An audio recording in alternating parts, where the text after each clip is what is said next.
Yes, unity is strength. When there is teamwork and collaboration, wonderful things will be achieved. That is why we collaborate today, because we would like to make San Pablo Central Elementary School to be a conducive learning institution. Brigada Eskwela, since its inception in 2003, has become a movement that has ensured the readiness of public schools for the opening of classes. So volunteers from all walks of life, just like the military, I hope the military will also come some other days, no? The military, the parents, the teachers, the employees of the national and local government, alumni associations, civic organizations po sa inyo dahil po may programa po kami ng aking ama na si Mayor Jojo Miro, kasama po namin ng DSWD, na lahat po ng out of school youth po ay ini-encourage po namin na bumalik po sa pag-aaral po nila.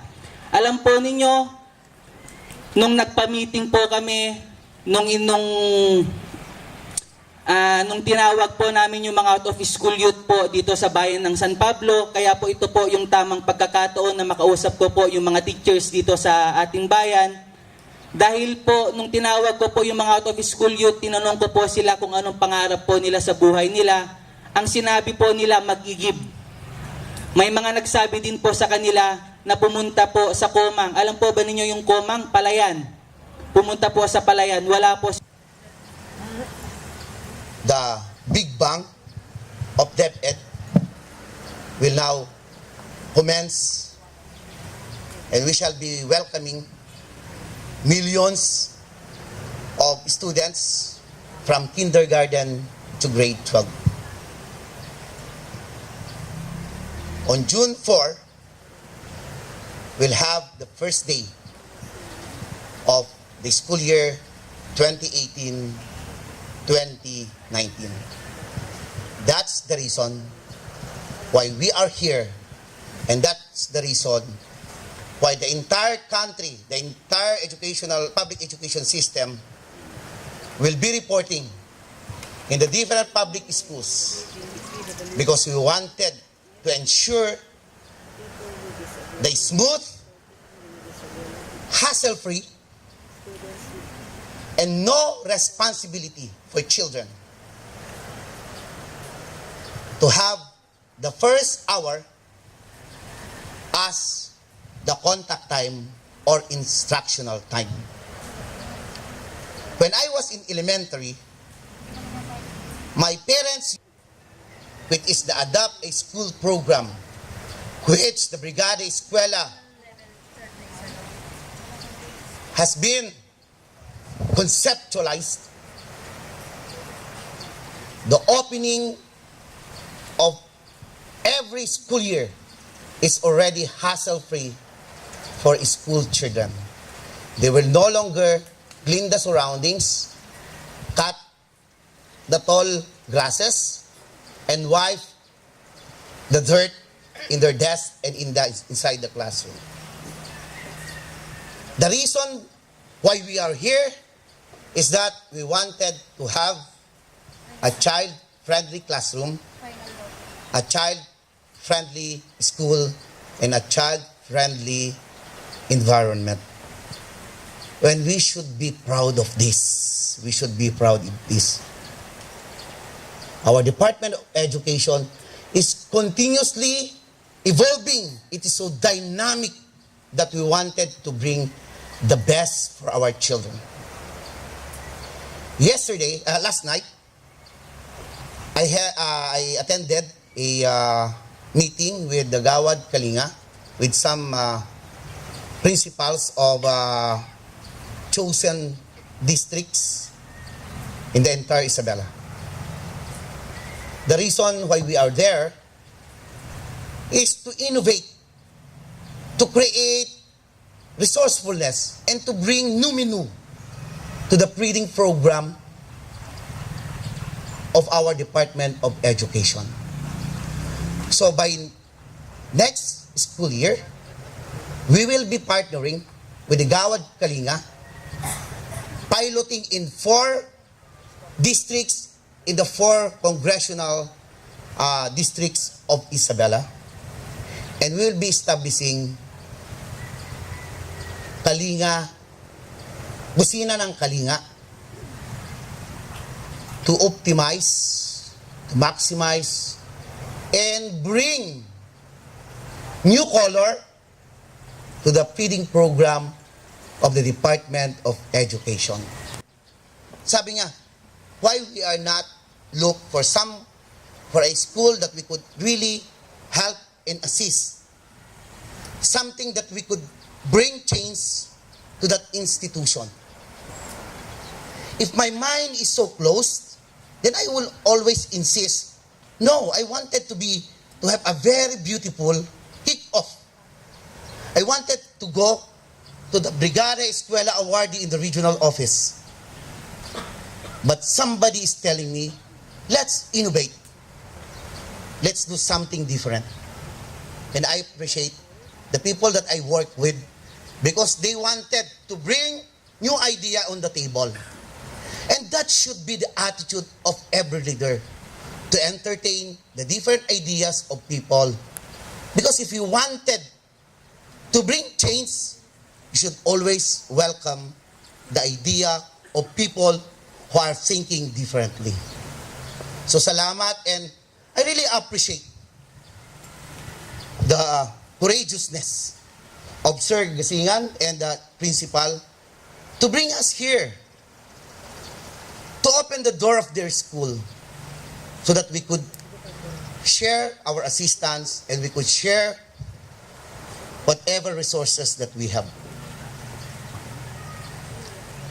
I attended a forum for third level official. And our speaker then was the ambassador of Singapore to the Philippines. We are eroded by a strong wind. Napansin niyo po yung ant? Ano ang ginagawa ng ant kung masyadong malakas ang umulan ngayon and they are swept by a very strong current? They form a circle. Di ba nakita nyo? They are forming a circle. And they're biting each other. Kinakagat nila ang bawat isa para lang hindi sila maghihiwalay. So hindi pala kayo environmentalist. Hindi yun napapansin. Once daw yung mga ants ay umulan and they were swept, eroded by a strong current, they are forming a circle. They are biting each other to form a circle. And what is good is that yung mga maglilay ng egg, aakyat doon sa kanilang colony, doon sila maglilay ng kanilang egg. Kasi ayaw nilang iwanan o maiwan yung mga egg nila doon sa kanilang tirahan. So they form a circle, they bite each other just to survive the strong current or the strong the situation. That should be our attitude. Let's learn from these bees, from these ants. They are sharing us a story for us to reflect and for us to ponder. Let's have this kind of attitude. Probably it's an instinct for them, but human being must learn from them. With this, I'd like to commend everyone and happy 2018 Brigada Eskwela to all of us.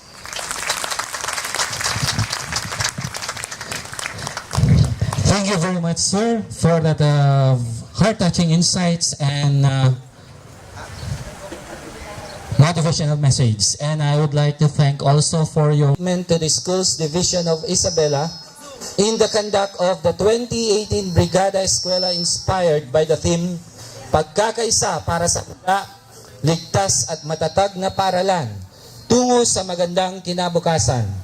We commit to contribute our time, effort, and resources for the noble purpose of helping build child-friendly schools as we contribute our share for the opening of school year 2018-2019.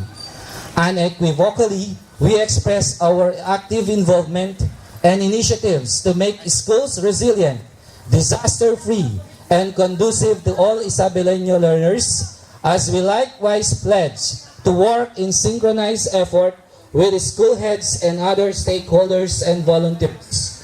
Fueled by the spirit of volunteerism, we bind ourselves to work wholeheartedly as catalysts for achieving a higher learning outcome for all public elementary and secondary schools in the province of Isabela.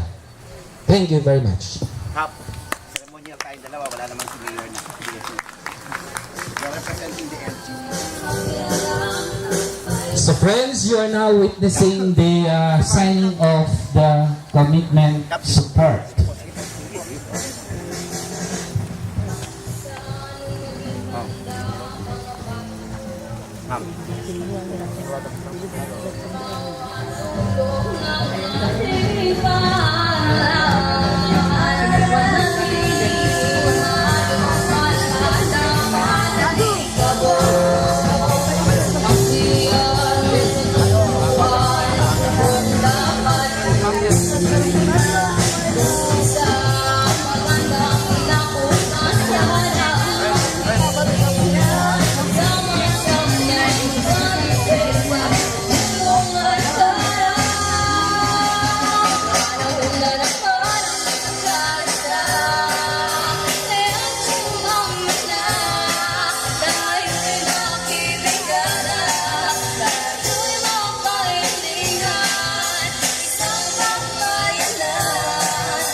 Anong ito-donate mo?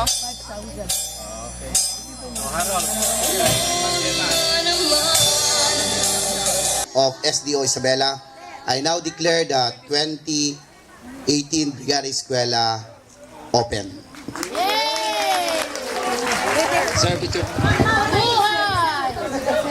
And also to all of you, my dear fellow PSDS, the school administrators from secondary and elementary, thank you very much for extending your help to our school, and above all, to our God, Almighty God, through Jesus Christ, for making all things possible.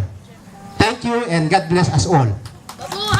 Thank you very much. So ladies and gentlemen, you are about to witness the releasing of balloons as a sign of the formal opening of our 2018 Brigada Eskwela. Si Herwin, kaya mo sila doon, official photographer. Bilang. Bilang. 1, 2, 3, 4, 5, 6, 7, 8, 9, go!